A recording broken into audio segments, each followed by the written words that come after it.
Criminal Record Episode 3 begins with the shooting of a young boy at the park.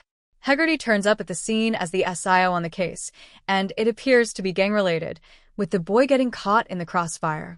We meet DS Kim Cardwell, who is on the case as well. Lenker is printing out "Do you know this woman?"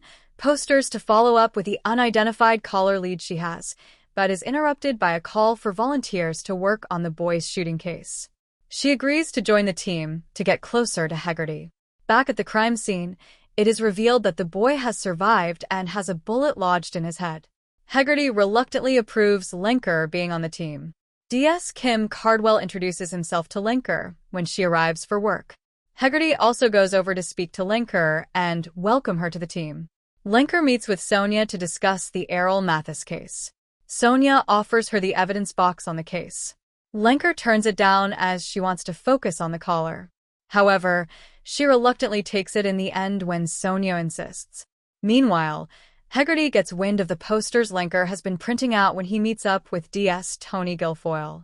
Lenker opens up the evidence box and watches the crime scene video and tapes of the interviews with Errol's son, Patrick. Lenker calls Sonia and plays devil's advocate, saying it doesn't look good for Errol. However, there was no motive, and the police's theory that when he fled from the scene with Patrick and crashed, it was a murder-suicide attempt, doesn't ring true. And he was actually going to see his mom, Doris. Sonia suggests Lenker meets with Errol in prison and reveals she can get her in without Hegarty knowing about it. Hegarty calls Lenker to ask her to get to the hospital and speak with the shooting victim's mom, as she has specifically asked for her. She meets with her, and Hegarty watches on as Lenker comforts the woman. After the meeting, Lenker and Hegarty meet in his car. Hegarty takes a call, while Lenker discovers a business card for Hegarty's chauffeur business and takes it with her. Lenker arrives at the prison to meet with Errol, but she tells the prison officers she's meeting with a man called Samson Michaels.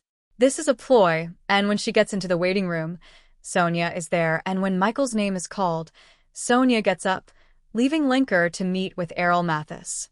Lenker speaks with Errol and tells him she's a friend of Sonia's. He asks her what she wants, and Lenker questions him about his alibi and his confession. Errol blames the drugs he was on for both. Lenker and Sonia regroup and discuss the meeting.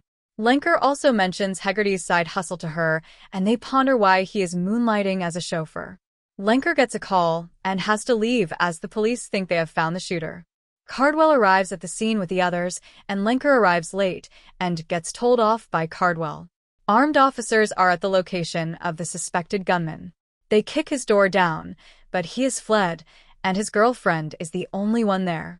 Guilfoyle calls Hegarty to tell him he's got word of Lenker visiting Errol Mathis, while he's at the scene of the search for the gunman. Hegarty sees on the CCTV that the suspect is approaching Lenker with a gun and hesitates to warn her, as he considers this could solve his problem and get Lenker off his case. Lenker is shot at but not hit, and Hegarty arrives on the scene soon after. Later on, Lenker tells Hegarty she was conducting a prison interview, and that is why she missed the briefing about the lead on the suspect, but lies about who she was meeting with. This discussion is interrupted by news that the police have found the firearm that gunned the boy down. The episode ends with Hegarty preparing for the press conference, and he is told to put Lenker in with him to satisfy diversity. Lenker gets a call from the officer who dealt with Patrick's drug case and reveals why he wasn't arrested. Apparently, a CID officer with a Glaswegian accent was protecting him from prosecution.